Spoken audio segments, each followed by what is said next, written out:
Shalom teman-teman. Shalom. Selamat datang kembali di Story Simple Truth of Youth. Hari ini kita mau ngobrol bareng Koh Bram. Back again. Take again. Narasumber terpercaya ini. Oke. Jadi kita kemarin udah ngumpulin beberapa pertanyaan dari viewers kita. Cie, So, viewers. Ini boleh langsung tanya aja ya kok ya.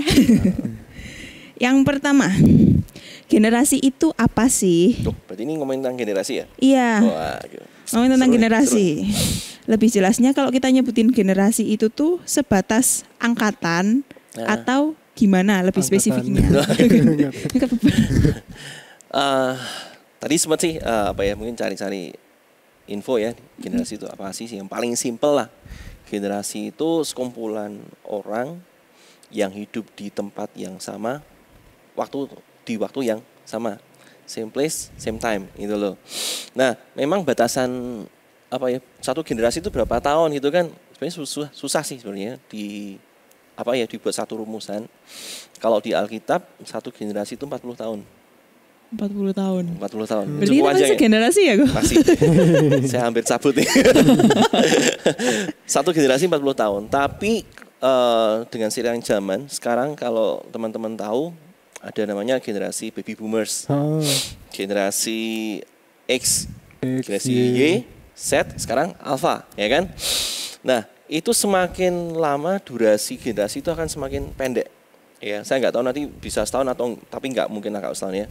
Artinya gini, karena kita sedang dalam satu percepatan perkembangan zaman yang ini luar biasa cepat banget. Dan akhirnya satu generasi punya satu ciri khas yang nggak dipunyai generasi yang lain, ya kan? Nah, tapi generasi yang sekarang itu akan semakin cepat, gitu kan? Generasi orang tua kita dengan kita berbeda, bahkan mungkin nanti generasi Munes dengan adikmu itu akan sangat berbeda, punya keunikan sendiri, punya ciri khas sendiri, gitu loh. Itu simpelnya seperti itu sih. Enggak usah terlalu detail kali ya. Enggak usah terlalu detail. Kayaknya udah nangkep sih ya. Ya udah, ya lumayan nangkep sih. Cuma kan kalau dibilang kayak generasi baby boomers, generasi baby boomers itu kan kayak generasi yang papa mama sekarang dari gitu tahun 45 setelah Perang Dunia II sampai tahun 65 kalau nggak salah. Nah, kalau kita bilang generasi itu yang dianggap masih satu generasi itu juga dianggap nggak sih? Apa udah sebenarnya gini, gitu? patokannya orang-orang yang lahir waktu zaman itu. Jadi dari tahun 45 sampai tahun 65 gitu kan. Itu termasuk generasi baby boomers gitu kan. Misalnya yang lahir di tahun 2000 sampai tahun 2010 itu termasuk generasi Z. Ya kan? Itu generasi yang benar-benar lahir sudah melek namanya internet gitu kan. Sekarang beda lagi generasi Alpha. Ibunya lagi hamil pun sudah gadgetan kan. Artinya sejak awal pun generasi Alpha itu dengan gadget sangat-sangat familiar gitu kan. Nah, itu kalau dihitung seperti itu sih sebenarnya dengan patokan lahir gitu kan. Itu simpelnya seperti itu. Tapi itu rumus umumnya lah gitu kan. Tapi sekarang gini, misalnya gini. Waktu SMA. Generasi itu waktu SMA, ya kan? Bisa kan? Bisa. Artinya karena kita jadi angkatan. Karena kita waktu itu ada di tempat yang sama, di tahun yang sama gitu kan. Nah, misalnya lah, ambil contoh aja, ini Vanes ada di Semasa, ya kan. Akhirnya kita sekarang ngomong ada satu generasi yang lahir, generasi Corona. Karena generasi yang nggak ngalami perpisahan, generasi nggak ngalami UN, generasi yang nggak ngalami coret-coret, ya kan? Generasi yang punya satu keunikan sendiri, gitu kan? Artinya mereka punya satu, kita sehati sih, kita sewarna, kita karena kita punya ciri khas yang sama. Kita nggak ngalamin perpisahan, kita nggak ngalamin namanya apalah gitu kan. Berarti nggak pernah berpisah. Never say goodbye ya kan. Nah, seperti itulah namanya generasi seperti itu. Nah, globalnya seperti itu sih. Nah, itu kalau dikaitin sama panggilan Tuhan buat generasi, apa itu juga sebatas itu? Berarti aku cuma terpanggil buat generasiku toh. Misal aku tuh apa sih berarti? Sebelum 2000. Generasi Y. Generasi Y. Berarti generasiku cuma generasi Y. Berarti kalau generasi yang lain bukan urusan saya. Oke. Kembali ke basic dulu ya. Kalau teman-teman bisa baca di Matius 28 ayat 19. amanat agung, ya kan? Karena itu pergilah jadikan semua bangsa Muridku. ya kan? Dan baptislah mereka dalam nama Bapa dan Anak dan Roh Kudus. Tetap hati Tuhan itu buat jiwa-jiwa, ya kan? Dan kalau kita nggak sehati sama Tuhan, sehati sama siapa dong, ya kan? Nah makanya kita harus selarasin dulu hati Tuhan jiwa-jiwa, hati kita juga buat jiwa-jiwa. Nah jiwa-jiwa yang paling mudah ada di sekitar kita itu generasi kita, ya kan? Nah masalahnya gini, sebenarnya bisa sih lintas generasi, tapi gini, ketika lintas generasi bahasanya akan lain. Iya. Ya kan? Ambil contoh aja gini, kenapa sih sekarang banyak anak remaja gagal berkomunikasi dengan orang tuanya? Karena ya nggak nyambung. Mereka beda generasi, beda bahasa, mereka beda macam-macam beda. Kalau orang tua nggak mau turun, sementara yang anak-anak nggak belajar memahami orang tua, akan ada satu gap komunikasi di situ. Karena beda generasi. Nah, untuk saya menjangkau generasi saya akan lebih mudah ketimbang saya menjangkau generasi yang lebih tua, gitu. Saya nggak tahu kesulitan yang dialami, misalnya dengan kakek nenek, ya kan? Kesulitan mereka sekarang saya nggak akan paham, ya kan? Tapi apakah saya bisa belajar untuk memahami mereka? Bisa. Tapi akan lebih sulit. Saya akan lebih mudah untuk menjangkau orang-orang di sekitar saya. Nah, makanya paling simpel sebenarnya panggilan Tuhan itu ada ya buat generasi kita. Ambil contoh buat kalian yang masih sekolah, ya kan? Waktu kalian di sekolah, panggilan saya buat jiwa-jiwa mana ya? Itu teman-temanmu, teman sebangku, teman sekelas. Itu paling simpel, ya kan? Entah kita bisa menginjil lewat ucapan, lewat action kita atau bahasa tubuh kita, itu sudah termasuk penginjilan. Nah, kita sedang menunaikan satu amanat agung di situ untuk menjangkau namanya jiwa-jiwa di situ. Jadi sebenarnya gini, paling simpel ya buat saya, buat teman-teman yang lihat ini, jangan terbiasa untuk hidup gue ya buat gue, ya kan? Saya mau belajar pahami hati Tuhan buat jiwa-jiwa. Terus yang paling simpel siapa ya? Siapa jiwa-jiwa? Ya ada teman-teman kita. Itulah yang paling simpel. Saya sekarang belajar buat teman-teman ladang sekolah, itu ladang paling luar biasa. Itu ladang untuk menceritakan kesaksian, untuk mencapai sesuatu yang luar biasa ada di situ. Semakin nanti kalian teman-teman bertambah besar, ya kan? Itu nanti temboknya akan tambah besar. Saya sudah mengalami kan masa usia kalian, ya kan? Waktu usia kalian kita nggak terlalu berpikir norma. Nanti kalau ngomong gini nanti dia ngomong apa ya, gitu kan? Kalau sementara orang tua itu lebih banyak pertimbangannya. Nanti aku nyakiti perasaannya dia gini nih. Semakin itu akan lebih sulit. Nah, sudah di satu survei justru gini, kesempatan orang untuk terima Tuhan Yesus paling terbesar itu malah di usia belasan. Itu malah golden age-nya untuk tuayan sebenarnya. Nah, artinya gini. Kalau kita di story sekarang ya, saya cuma mau ngajak nih teman-teman buat kalian yang lihat ini. Hari ini yuk jawab panggilan Tuhan buat generasi kalian. Ya, di sekolah atau mungkin dimanapun kalian ada. Teman-teman kalian, itulah panggilan Tuhan buat kalian. Paling simpel gini, panggilan itu adalah gini. Ketika engkau bisa lihat satu kebutuhan dan kau bisa memenuhi kebutuhan itu, itulah panggilan Tuhan. Simpelnya seperti itu. Kalau ada temanmu yang lagi baper, ya kan? Bukan baper ya. Lagi galau, lagi sedih, lagi apalah, lagi ambiar, ya kan? Bisa nggak kalian hadir di situ sebagai teman yang menemani? Itu aja udah cukup. Ada satu teman yang bisa memberikan satu comfort buat mereka. Itu sudah menjawab satu panggilan buat mereka. Simpelnya seperti itulah. Itu simpelnya ya kok. Simpelnya tapi prakteknya lumayan berat. Ya soalnya kadang kalau misalnya kita udah menerima dia untuk jadi tempat comfort, kadang dia kan lupa kan ya kok. Berarti main sabar-sabar aja ya. Terus ini berat atau enggak, kalau gini sih, kita hari ini punya satu contoh gini lah, buat teman-teman yang mungkin di usia remaja sudah belajar dagang. Ya, kita kan lakukan apapun ya kan, mau misalnya muka tembok lah, mau pasang itu tiap hari status kita, mau orang ngomong kamu kok lebay banget sih gitu kan.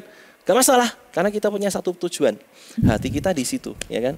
Sama juga sih ketika kita tempatkan generasi itu di hati, di panggilan kita bisa kok edan-edanan di situ, kita bisa gila-gilaan di situ. Masalahnya gini, kita nggak pernah menempatkan hati kita di situ, kita nggak pernah menempatkan hati yang sama si Tuhan tempatkan buat generasi. Kalau kita punya hati kita buat generasi, kita bisa kok buat generasi kita. Tuhan mungkin nggak terlalu yang besar luas kali ya. Buat teman sebangku aja lah, Simple, tapi itu mulai dari satu langkah generasi kita. Itu. Berarti sebenarnya setiap kita itu punya panggilan buat generasi kita ya. Ya, paling simpel ya. Entah nanti panggilan yang paling terkuat ya, itu ada di generasi kita, atau generasi di bawah, atau generasi di atas.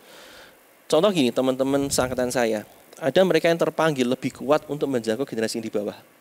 Mereka melayani di anak-anak, di balita dan sebagainya. Tapi sebenarnya paling kuat itu menjangkau generasi yang ini. Karena bahasanya sama, problemnya banyak kan sama.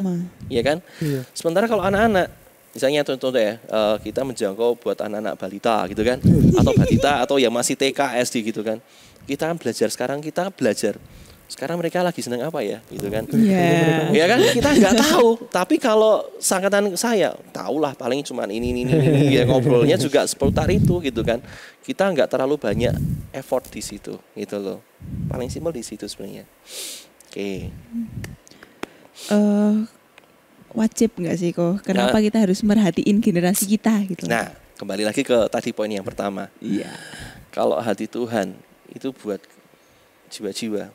Kenapa sih kita tidak jadikan panggilan Tuhan itu jadi yang terutama buat hidup kita? Hari ini saya percaya ketika kita ngomong Tuhan, kalau hatimu buat jiwa-jiwa, aku juga belajar Tuhan buat jiwa-jiwa. Mungkin hari ini kita nggak bisa merubah terlalu banyak, mungkin impian kota dan sebagainya. Tapi kita bisa mulai dari hal yang kecil. Mungkin dari satu teman, satu kelas, atau mungkin cuma teman tetangga saja. Tapi ketika kita belajar untuk menjangkau itu, nanti Tuhan akan bukakan lebih banyak lagi. Itu dia.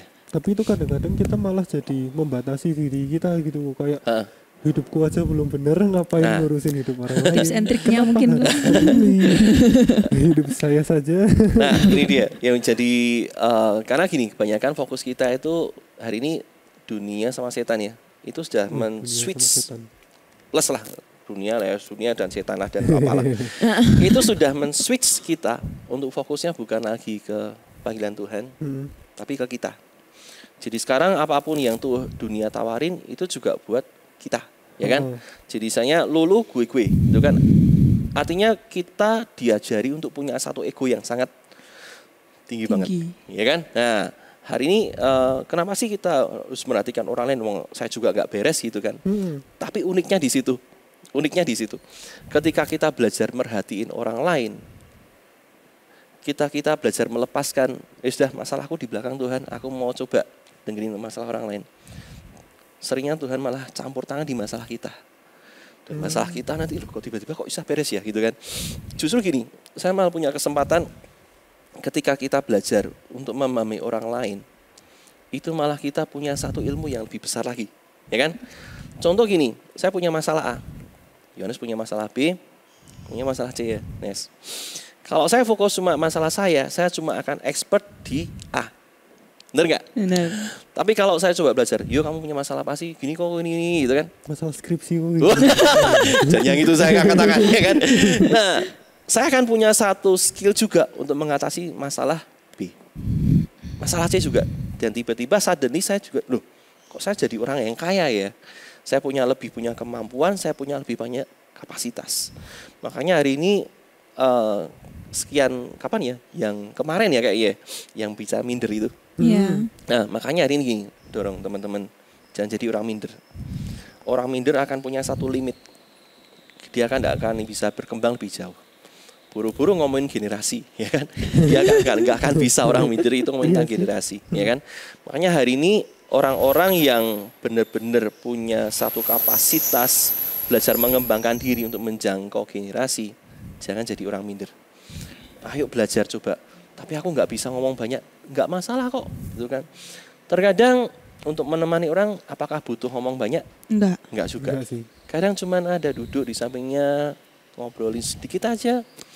Untuk satu orang tahu bahwa ada orang yang berdiri buat dia, itu cukup.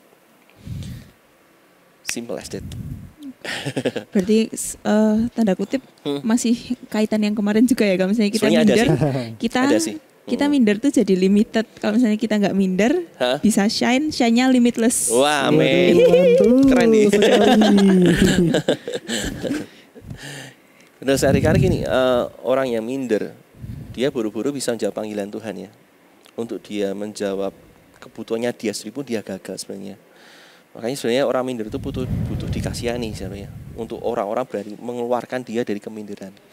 Nah hari ini kalau kita bicara generasi, butuh orang-orang yang hari ini berani step up, berada di luar area wajar. Ya, saya tadi nyiapin satu ayat sebelum ada Samuel. Waktu itu ada satu era di mana dikatakan gini, Samuel yang muda itu menjadi pelayan Tuhan di bawah pengawasan Eli. Pada masa itu firman Tuhan jarang, penglihatan pun tidak sering.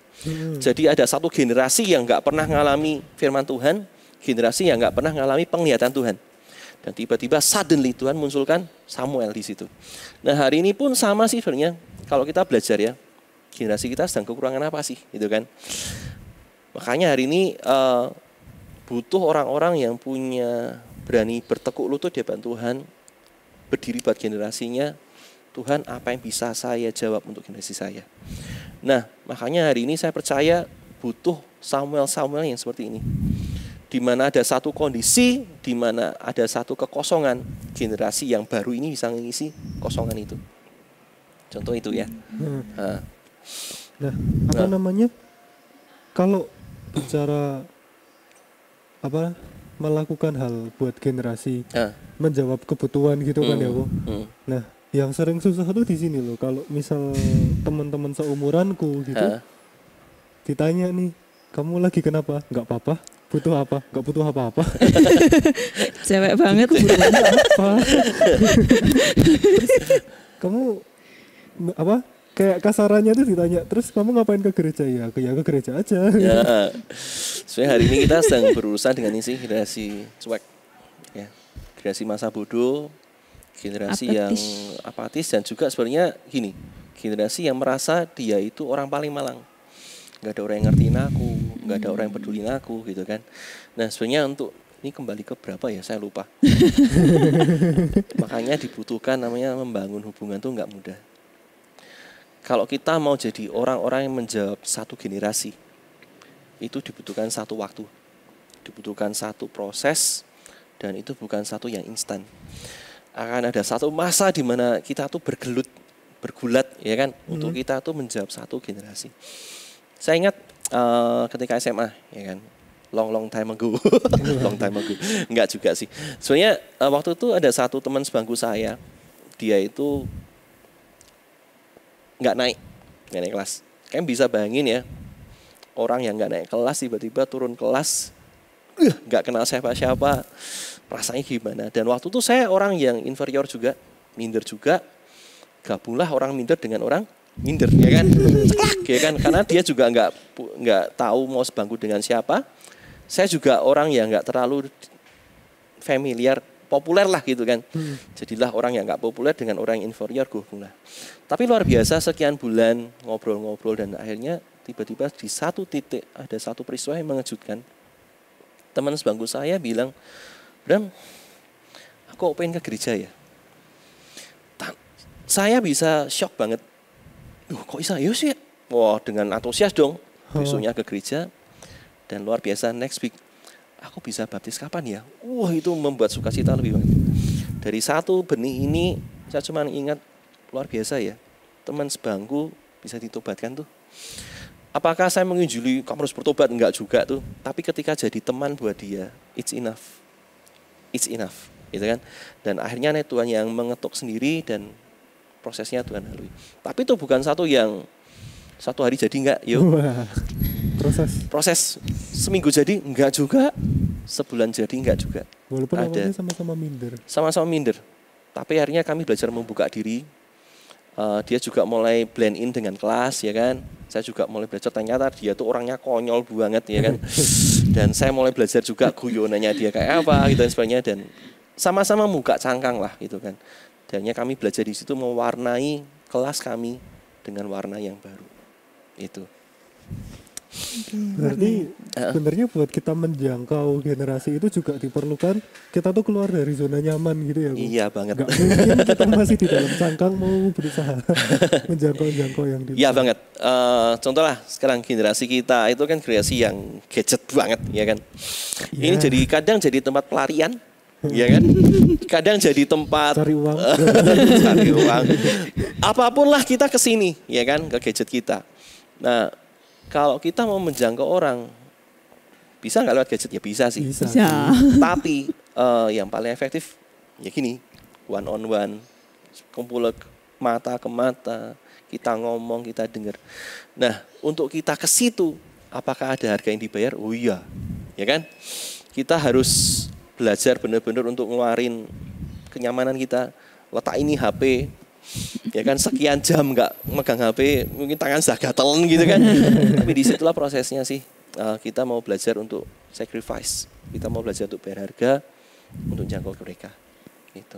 Nggak cuma keluar dari zona nyaman ya, diseret. Karena selama kita masih di zona nyaman, percayalah kita nggak akan mungkin menjawab panggilan Tuhan. Ya, karena pastilah panggilan Tuhan itu pasti akan mengeluarkan kita dari zona nyaman. Dan kalau kita mau sepakat, ya Tuhan aku mau keluar dari zona, itu mah nggak enak. Tapi ujungnya enak. Nah, tinggal sekarang kita mau awalnya enak, endingnya nggak enak, atau awalnya nggak enak, tapi endingnya enak. Itu aja deh. Nanti endingnya jadi kayak semua zona tuh zona nyamannya gitu. Siap. Soalnya sebenarnya mungkin gini ya, Yu. Endingnya sih buat saya bukan lagi zona nyaman ya, tapi zona glory. Waduh. Itu lebih dari itu, karena di situ kita udah ngelepasin kenyamanan, kita udah ngelepasin segalanya, dan kita cuman gini, panggilan Tuhan itu jadi yang utama. Nah, kalau kita hari ini ngomongin generasi, ini sharing-sharing yang ngobrol-ngobrol ya.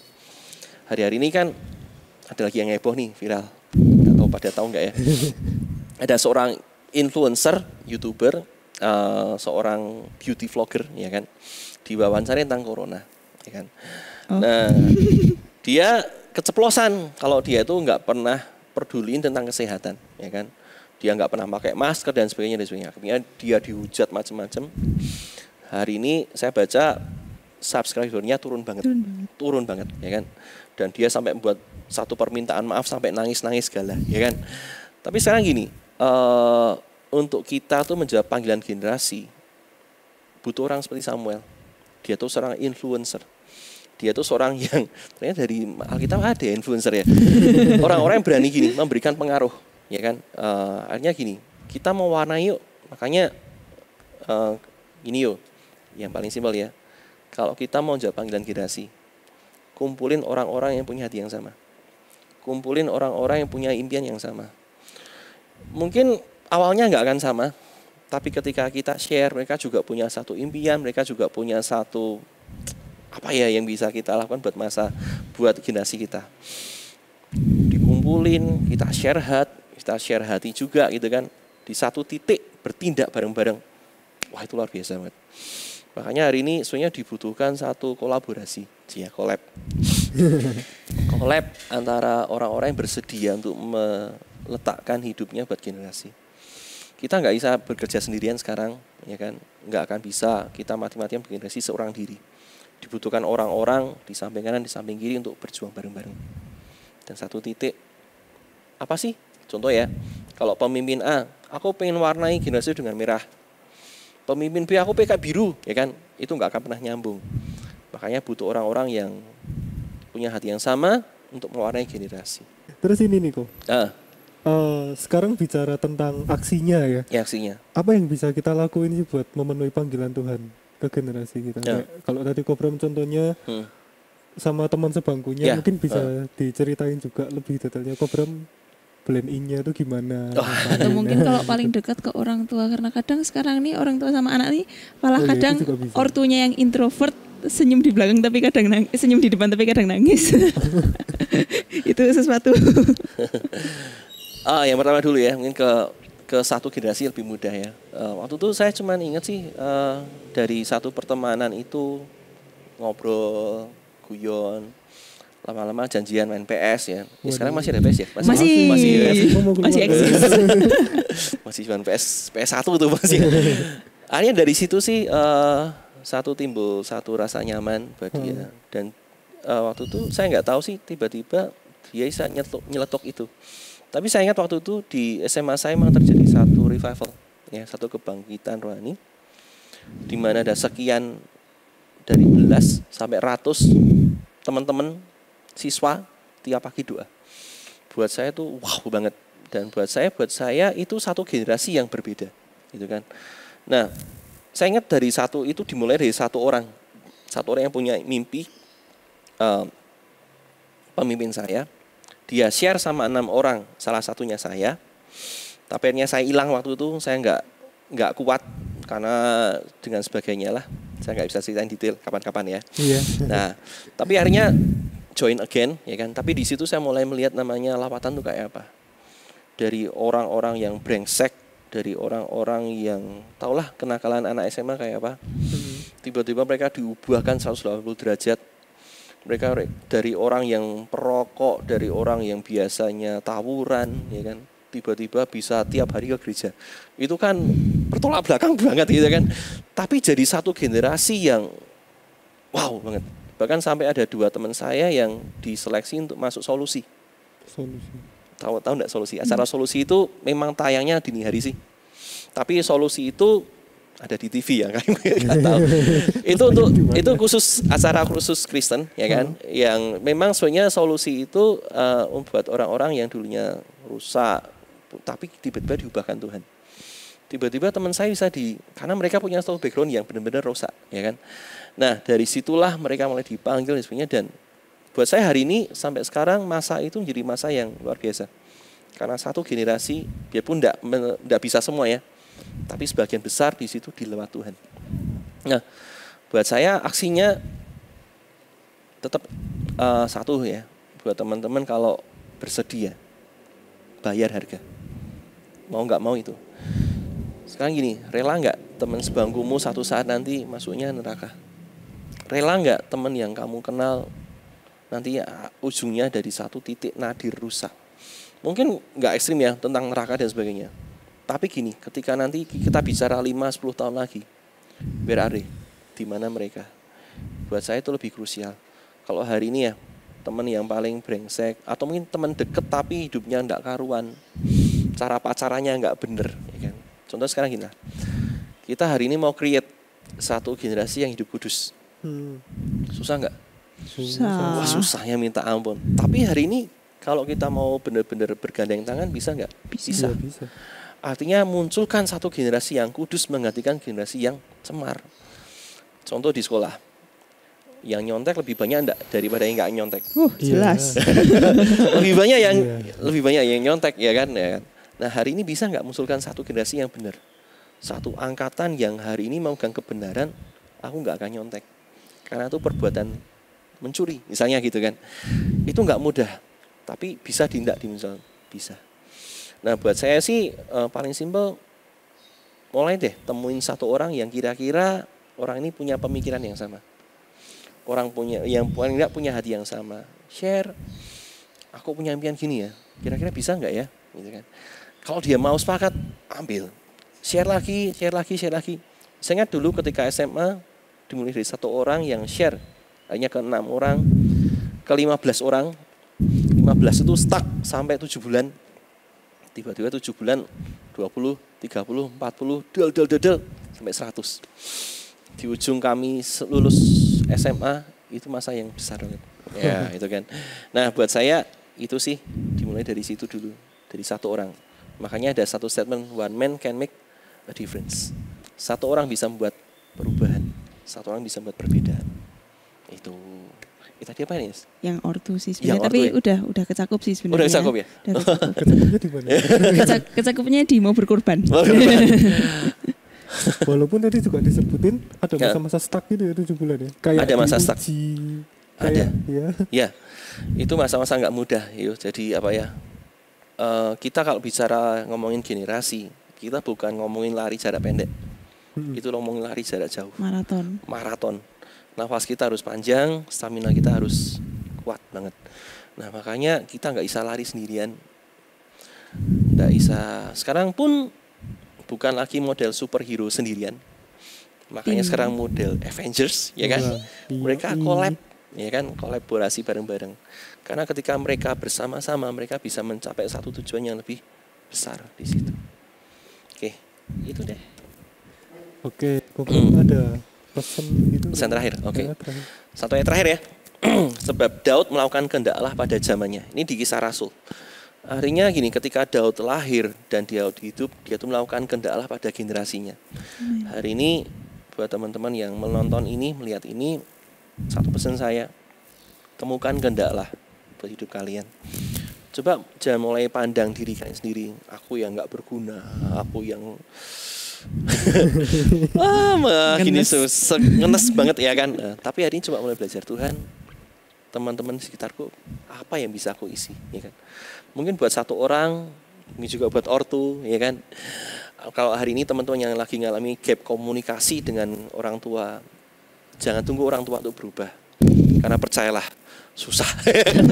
Lebih mudah kalian yang berubah, ya kan? Karena kayak masih gampang untuk diteka-teko. Sementara orang tua istilahnya sudah mengeras, ya kan. Tapi apakah mustahil? Enggak ada yang mustahil. Hari ini yuk jawab panggilan kalian, mungkin buat generasi kalian, generasi di kelas, generasi di sekolah, mungkin generasi seangkatan, mungkin bahkan teman sebangku, ya. Jawab panggilan itu dan percayalah kalau hati kita berjiwa-jiwa itu sama dengan panggilan Tuhan juga, karena hati Tuhan juga buat jiwa-jiwa. Iya. Puji Tuhan. Thank you banyak. Teman-teman, kalau misalnya nih ada saran topik yang pengen kalian dengar buat kami bahas di sini, boleh banget kalian tinggalin di komen atau juga langsung DM ke Instagram kami @yut_siloh. Dan jangan lupa ya teman-teman buat like, comment, subscribe, terus dibunyiin tanda loncengnya. Kalau belum bunyi jangan ya. Sampai ketemu besok minggu depan di story juga ya. Jangan lupa untuk stay tune di channel ini. Thank you, God bless you. Bye.